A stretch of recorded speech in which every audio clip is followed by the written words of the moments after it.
जय गुरुदेव, जय गुरुदेव।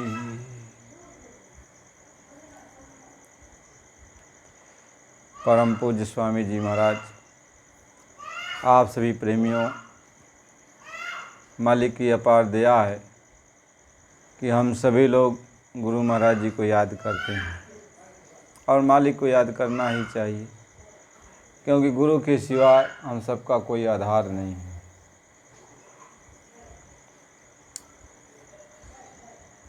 जय गुरुदेव।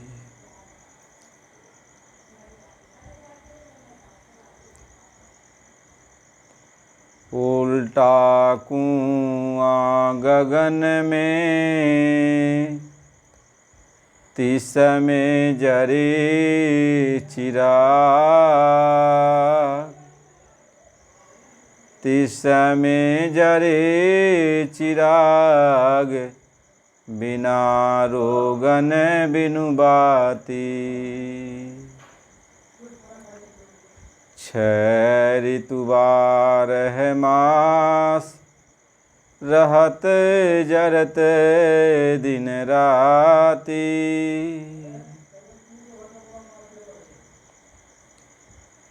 निकसैक आवाज, चिराग की ज्योति माही, ज्ञान समाधि में सुने और कोई सुनता नहीं। पलटू जो कोई सुने, ताके पूरे भाग। उलटा कुआं गगन में, तिस में जरे चिराग। ये पलटू साहब जी की वाणी है। आज पलटू साहब जी की वाणी से कुछ हम लोग आपस में कहेंगे और सुनेंगे। जहाँ तक हम लोग समझ सकते हैं वहाँ तक समझेंगे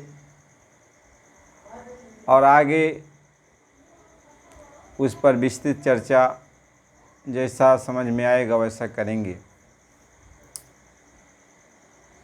मालिक ये समझा रहे कि देखो, यह एक शरीर हम सबको जो मिला है, भगवान की प्राप्ति करने के लिए ही मिला है। तो जैसे कुआं का तला होता है वह नीचे की तरफ होता है और उसका मुख ऊपर की तरफ होता है। ठीक ये मानव शरीर को बताते हैं महात्मा कि इसका जो सिर है, तो इसका जो तला है ये ऊपर की तरफ है, तो इसका जो मुख है वो नीचे की तरफ है। इस शरीर को यानी इस सिर को उल्टा कुआं कहते हैं। यानी इस सिर के अंदर, इस खोपड़ी के अंदर महात्मा समझाते हैं कि एक चिराग जलता है, एक रोशनी अंदर हो रही है, रोशनी जल रही है। लेकिन यह वही देख सकता है जो किसी संत सद्गुरु से दीक्षा लिया हो, रास्ता प्राप्त किया हो और उसको अंदर चलने की विधि मालूम हो। वो जब उस पर अभ्यास करता है अंदर की तरफ, तो उसको वह रोशनी दिखाई पड़ती है, वह चिराग दिखाई पड़ता है। और उस चिराग के अंदर से एक आवाज़ निकलती है। कहते हैं कि जो समाधि लगाता है, यानी जो ख्याल उधर लगाता है, उसी को वह आवाज़ भी सुनाई पड़ती है। और जब वो आवाज़ सुनाई पड़ती है तो उस आवाज़ को वो सुनता है। कहीं उल्टा कुआं गगन में, तिस में जरे चिराग, तिस में जरे चिराग, बिना रोगन बिनु बाती। कहते उसमें जो चिराग जल रहा है उसमें कोई बत्ती नहीं है, उसमें कोई तेल नहीं रखा गया है, वह अपने आप वो चिराग जलता है। और ऐसा नहीं है कि एक दिन जलता, नहीं, वह 12 महीना 6 ऋतु में और 12 महीना हमेशा हर समय वो जलता रहता है। कहीं 6 ऋतु 12 मास, रहत जरते दिन राती। और निकस एक आवाज, चिराग की ज्योति माही। और ज्ञान समाधि में सुने, और कोई सुनता नहीं। कहते वही सुनता है जिसको किसी संत महात्मा से रास्ता मिला है और उधर ख्याल ध्यान लगाने का, तो वो जब वह समाधि लगाता है, वो ख्याल लगाता है, अभ्यास करता है, तो उसको वह चिराग भी दिखाई पड़ता है और उसमें से जो आवाज़ निकलती है वह आवाज़ को भी वह सुनता है। ऐसा महापुरुषों ने बयान किया है, ऐसा संतों महात्माओं ने बताया है। कहीं ज्ञान समाधि में सुने और कोई सुनता नहीं। कहते हैं पलटू जो कोई सुने ताकि पूरे भाग, उसका बहुत बड़ा भाग्य है, उसकी बहुत बड़ी उसकी प्रशंसा की जाए, उसका बहुत बड़ा जो भी बखान किया जा सकता है कि इसके बहुत बड़े भाग्य उदय हो गए कि उसने उस आवाज़ को सुन लिया, उस चिराग को देख लिया। ये महात्मा पलटू साहिब जी महाराज कहते हैं। तो क्या है ये चिराग, क्या है? संतों महात्माओं ने अपनी बोली भाषा में इसको समझाया है। इसको कबीर साहिब जी ने भी कहा, इसको और सारे महात्माओं ने भी कहा कि देखो यह दोनों आँखों के मध्य भाग में, यह हमारी आपकी सबकी आत्माएं इस शरीर के दोनों आँखों के बीचों बीच बैठी है। अब सबकी आत्माएं दोनों आँखों के बीचों बीच में बैठी हैं। अब आत्मा का ध्यान दोनों आँखों के जरिए, नाक के जरिए, कान के जरिए, इंद्रियों के जरिए पूरे संसार में जा रहा है। जब ये आत्मा का ध्यान ऊपर की तरफ जाएगा तो उसी को उल्टा कुआं कहते हैं। यानी ऊपर का जो गगन है उसको गगन कहते हैं। यानी जैसे दोनों आँख जब खुलता है तो यहाँ के आसमान गगन दिखाई पड़ता है, लेकिन जब हमारा ख्याल ध्यान अंदर की तरफ जाता है तो अंदर का जो गगन है वह हमें दिखाई पड़ता है। गगन दोनों तरफ है।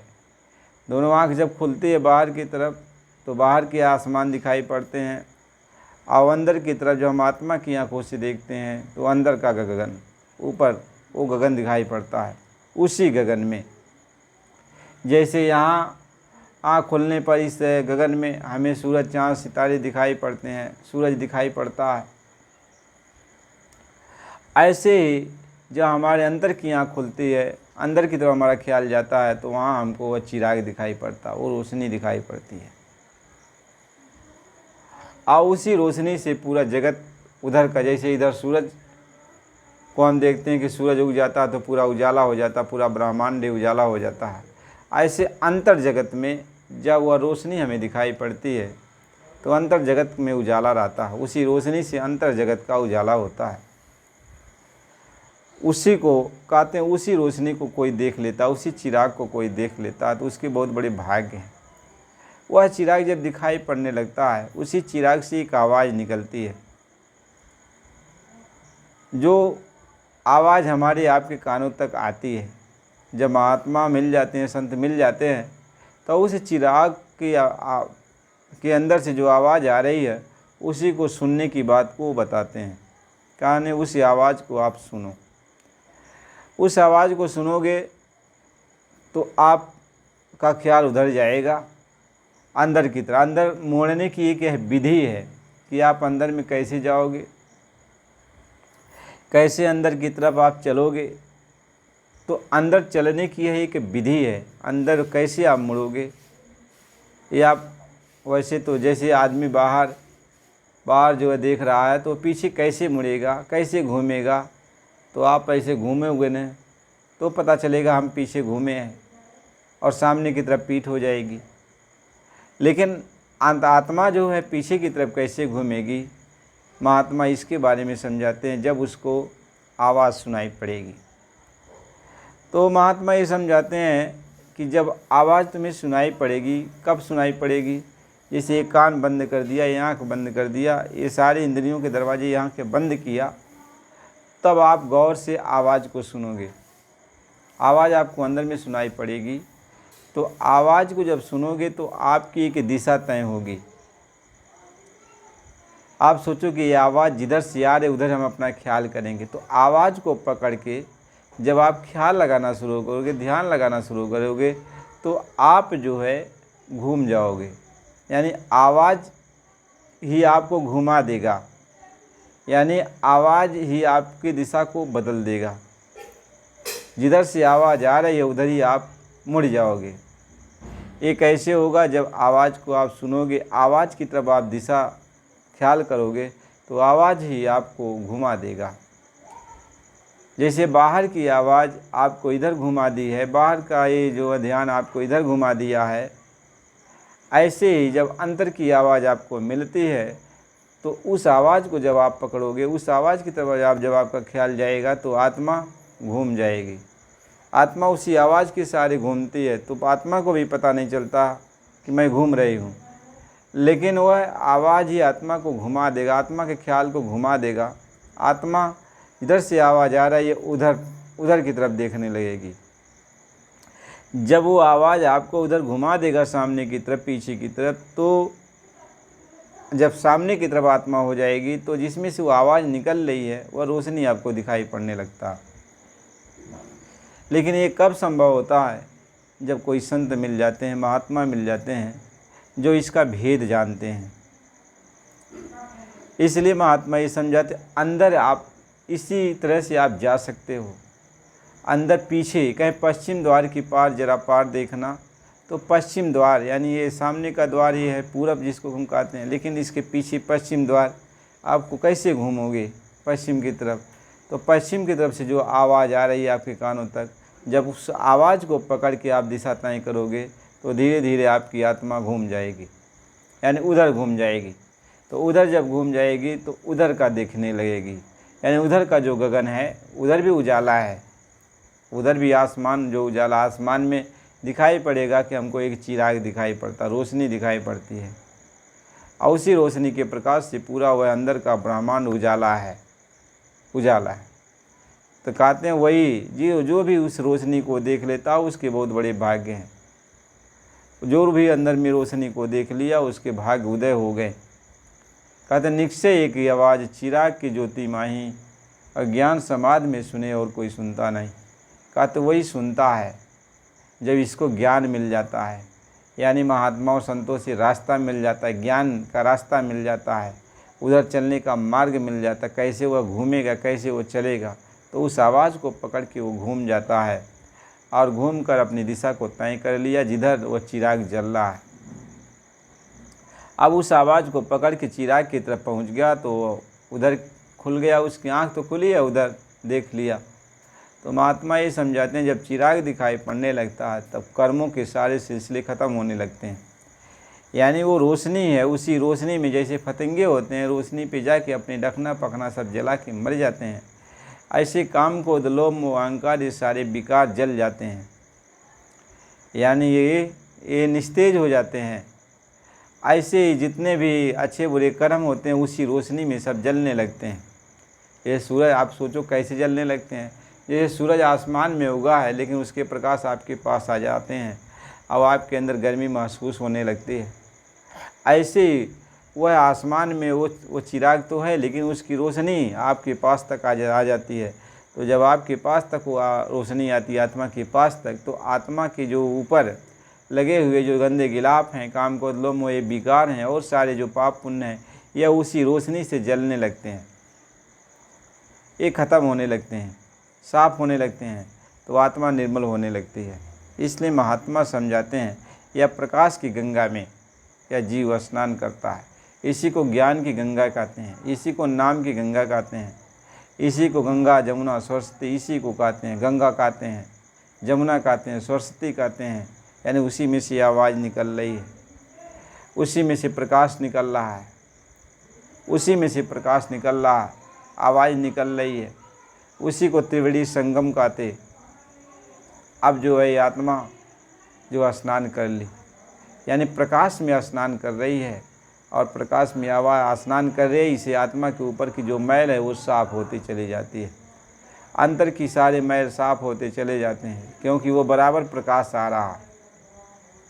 उसी प्रकाश में आत्मा स्नान करती है, बराबर स्नान करती है, और हमेशा उस रोशनी को देखती। जब पहले तो मैल साफ़ हो जाता है, धीरे धीरे सारी मैल साफ़ हो जाती हैं, काम क्रोध लोभ अहंकार विकार ये शांत हो जाते हैं, और मैल मन की मैल, तन की मैल, आत्मा के ऊपर लगी हुई मैल, ये सब उसी प्रकाश में, मालिक के प्रकाश में साफ़ हो जाते हैं। और जब प्रकाश में ही सब साफ़ हो जाते हैं, आत्मा निर्मल हो जाती है, तो वही प्रकाश फिर आत्मा के ऊपर जब पड़ता है तो आत्मा के अंदर आत्मिक शक्ति पैदा करता है, यानी आत्मा के अंदर शक्तियाँ आने लगती हैं। उसी प्रकाश से, रोशनी से, आवाज़ से, उसी सी शक्तियाँ आत्मा के अंदर आती हैं, तो आत्मिक शक्ति प्राप्त हो जाती है, आत्मा बलवान होने लगती है, जिसको कहते हैं कि आत्मा अमृत पी रही है, यानी आत्मा बलवान हो रही है। जब आत्मा के अंदर आत्मिक शक्तियाँ जागृत हो जाती है, तब आत्मा इस शरीर को छोड़ के ऊपर उठने को तैयार हो जाती है, उड़ने को तैयार हो जाती है। यानी जो प्रकाश है, जो रोशनी जहाँ से आ रही है, जो चिराग जहाँ जल रहा है, आत्मा वहाँ पहुँचने लगती है। जब शक्ति हो जाती है तो आत्मा के अंदर जब ताकत हो जाती है तो आत्मा उड़ने लगती है। जैसे पंछी के अंदर ताकत हो गई तो पंछी उड़ जाती है, ऐसे आत्मिक शक्ति जब प्राप्त हो जाती है तो आत्मा जो है इस शरीर को छोड़कर उड़ने लगती है, और उधर जाती है जहाँ पे वो रोशनी आ रही है। जहाँ से वो रोशनी आ रही है, जहाँ वो चिराग जल रहा है, वही हैं त्रिलोकीनाथ, वही हैं ईश्वर, वही हैं भगवान, वही हैं श्याम सुंदर। बहुत उनका रूप निराला है, बहुत मनमोहक रूप है। आत्मा देख करके धन्य हो जाती है उनके रूप को। उन्हीं को कहते हैं कि वो श्याम श्वेत हैं। महात्मा ये समझाते हैं। तो उनका दर्शन कैसे होगा? जब कोई महात्मा मिलता है, कोई संत सद्गुरु मिल जाते हैं जो उनको जानते हैं, उनके यहाँ जाने का भेद बता सकते हैं, आत्मा का ख्याल उधर लगा सकते हैं, ऐसा कोई संत सद्गुरु मिल जाए तो समझ लो कि जीव का भाग्य है, उदय हो गया, और जीव जो अपने घर जा सकता है। ऐसे संत महात्मा जब तक नहीं मिलते हैं तब तक जीव जा नहीं सकता है, क्योंकि जो मार्ग है अंदर का, जो अंदर की तरफ चलना है, वह सहज मार्ग है। ये महात्मा कहते हैं, संत महात्मा समझाते हैं, ये सहज मार्ग है, ये हठ योग का मार्ग नहीं है, तपस्या का मार्ग नहीं है कि अपने शरीर को गलाओ, अपने शरीर को तपाओ, अपने शरीर को नाना प्रकार का कष्ट दो। नहीं, ये नहीं, ये समझदारी का मार्ग है। वो जब संत महात्मा मिल जाते हैं तो आपको धीरे से कहते हैं, जो चीज़ जहाँ जैसे है उसको वैसे रहने दो, लेकिन जो मैं जुक्ति बताता हूँ उसी जुक्ति को अपना लो, तो धीरे से तुम निकल जाओगे, धीरे से निकल जाओगे। तो वह जुक्ति बताते हैं, कहें जुक्ति में मुक्ति है। जुक्ति बता दिया, जुक्ति को अपना लिया तो आप मुक्त हो जाओगे। महात्मा ये समझाते हैं, लेकिन आप समझते नहीं हो। आप लोग लड़ाई झगड़ा आपस में करते हो, वाद विवाद कसम करते हो। देखो सब कहें सबका फल खगनायक यहाँ, और करिए राम पद पंकज, सबका यही फल है। देखो भगवान कृष्ण भी इसी बात को कह रहे कि भगवान कृष्ण ने अर्जुन से यही कहा कि जो अंदर का मेरा रूप है, मेरा स्थान है, मेरी जो भी अंदर की चीज़ें हैं, तुम ऐसे नहीं देख सकते हो। इसके लिए तुम्हें तीसरा नेत्र की ज़रूरत पड़ेगी, थर्ड आई की ज़रूरत पड़ेगी, और वह चीज़ हम तुम्हें देंगे। तो उनके सिर पर उन्होंने अपना हाथ रखा, उनके ख्याल को उल्टा अवंतर की गगन में लेके चले गए। अर्जुन को जब अंदर के गगन में लेके चले गए तो उनकी आँख खुल गई, पूरा प्रकाश से अंदर का सब कुछ भर गया, ब्रह्मांड उनको दिखाई पड़ने लगा, सब कुछ उनके विराट स्वरूप का उन्होंने दर्शन किया। सब कुछ देखने लगा, अंदर के सारे ब्रह्मांड देख लिया। अब ये देख लिया कि वो ही सब कुछ हैं, वही मालिक सब कुछ है। तो अंदर अर्जुन को सारा ज्ञान है, ऐसा नहीं बेहोशी अवस्था में गए। तो अंदर का जब भगवान कृष्ण का सारा रूप हर चीज़ देखा और देखा कि सब कुछ उन्हीं के अंदर हो रहा है, लड़ाई झगड़ा सब कुछ भी उन्हीं के अंदर हो रहा, सब लोग मरकर उनके अंदर जा भी रहे हैं। तो उनको ज्ञान था न अर्जुन को, ये नहीं बेहोशी अवस्था में चले गए, सपना देख रहे थे। तो उन्होंने पूछा कि आप कौन हो? तो उन्होंने कहा कि मैं महाकाल हूँ, मैं कालों का भी काल महाकाल हूँ, और देखो मैं सबको मार चुका हूँ, और ये तो तुम्हें एक निर्मित मात्र खड़ा किया हूँ कि तुम मारोगे, लेकिन पहले इन सबको ये मरे हुए हैं, सब मेरे अंदर आ चुके हैं। अर्जुन कहा कि हे प्रभु, मुझे बड़ा भय लग रहा है, तो आप अपना जो है चतुर्भुजी रूप का दर्शन करा दीजिए। तो भगवान ने अपने चतुर्भुजी रूप का दर्शन कराया। तो उस रूप को देख के आनंदित हो गए। तब फिर उन्होंने कहा कि अपने जो है मूल रूप का दर्शन कराइए, यानी जिस रूप में आप प्रकट हुए हो, तो उस रूप का उन्होंने अंदर में दर्शन कराया। यानी हर तरीके से अर्जुन को तसल्ली दिया, अर्जुन को समझाया बुझाया, और तब उन्होंने कहा कि आप जो है वास्तविक रूप में आ जाइए, जिस रूप में यहाँ पर हो। तो जब वास्तविक रूप में, तब उनके ख्याल को फिर इधर लगा दिया, उधर से हटा करके जो ख्याल उनका अंदर में लगाया था, अब वो ख्याल बाहर फिर आँखों के द्वारा आ गए, दोनों आँखों के पर ख्याल फिर आ गया। तो बाहर जो है अब उनके इस रूप को देखने लगे। और तब लेकिन ज्ञान तो था उनको, क्योंकि ज्ञान में ही गए थे, अज्ञान में तो गए नहीं थे। तब वो भगवान कृष्ण से कहने लगे, अब जो आप कहेंगे हम वही करेंगे। तो बात चाहे जिस तरीके से घुमा फिरा कर किया जाए, लेकिन बात वही है कि अंदर में वो भगवान है, अंदर में भगवान वो है, तो वो त्रिलोकीनाथ है, जो उसकी रोशनी से ही सब कुछ हो रहा है, उसके ही शक्ति से सारे ब्रह्मांड चल रहे हैं, या तीनों लोग उसकी ही सत्ता से चल रहे हैं, उसी के उजाले से सब कुछ उजाला हो रहा है। ये बात तो सब हकीकत है हर तरीके से। तो उसी को दिव्य दृष्टि को खोलने के लिए तो व्यास जी ने तो जब धृतराष्ट्र के पास गए कि हम तुम्हें जो है दिव्य दृष्टि देते हैं, और जो महाभारत में होने वाला है तुम यहीं से बैठ कर देख लोगे। तो उन्होंने कहा कि नहीं, और अब हम क्या करेंगे, दिव्य दृष्टि ये संजय को दे दीजिए, यही बताएगा। तो संजय को दे दिया। तो संजय उसी दिव्य दृष्टि से, यानी ख्याल उसी जगह लगा करके संजय देख रहे थे और धृतराष्ट्र को बता रहे थे। तो बात सब अंदर की है, हम बाहर से तो देख नहीं रहे थे ना, अंदर से देख रहे थे। अंदर जैसे जो बाहर होता है वही अंदर में दिखाई पड़ रहा था कि कैसे कैसे क्या क्या हो रहा है। तो अपने अंदर वो देख करके उस चीज़ को जो है वो बता रहे थे कि ऐसा हो रहा है, ऐसा होने वाला है। तो महात्मा तो इस बात को समझाते हैं। तो जिन लोगों ने भगवान का दर्शन किया, तो अंदर जाकर किया, यानी वो अंदर की आँखों से किया। बाहर का ही जो दर्शन है ये तो बाहर की आँखों से है, लेकिन अंदर का जो दर्शन है वो अंदर की आँखों से होता है, आत्मा की आँखों से होता है। आत्मा इन्हीं आँखों, अपनी आँखों से बाहर का दर्शन कर रही है, लेकिन ये आवरण में कर रही है, दोनों आँखों के द्वारा कर रही है। ये मनुष्य शरीर की आँखों के द्वारा कर रही है, मनुष्य शरीर के कानों के द्वारा सुन रही है, लेकिन वो अंदर में जब दर्शन करती है तो अपने निजी आँखों से करती है, यानी नग्न आँखों से करती है। जैसे हम चश्मा लगा के किसी चीज़ को देखते हैं तो फिर नग्न आँखों से देखते हैं तो अंतर हो जाता है। जैसे चश्मा लगा के देखते हैं तो जैसा चश्मा का रंग होगा वैसा हमें दुनिया संसार दिखाई पड़ता है, लेकिन जब चश्मा उतार कर देखते हैं तो जो दुनिया संसार जैसा है, जिस रंग में, वही दिखाई पड़ता है। इसी तरीके से जब हम मानव शरीर को की आँखों को बंद करते हैं तो अंतर में आत्मा की जो आँख है उस आँख से हम देखते हैं, जिसको नग्न आँख कहते हैं, उस आँखों से देखते हैं तो हूबहू जो जैसा वैसा दिखाई पड़ता है।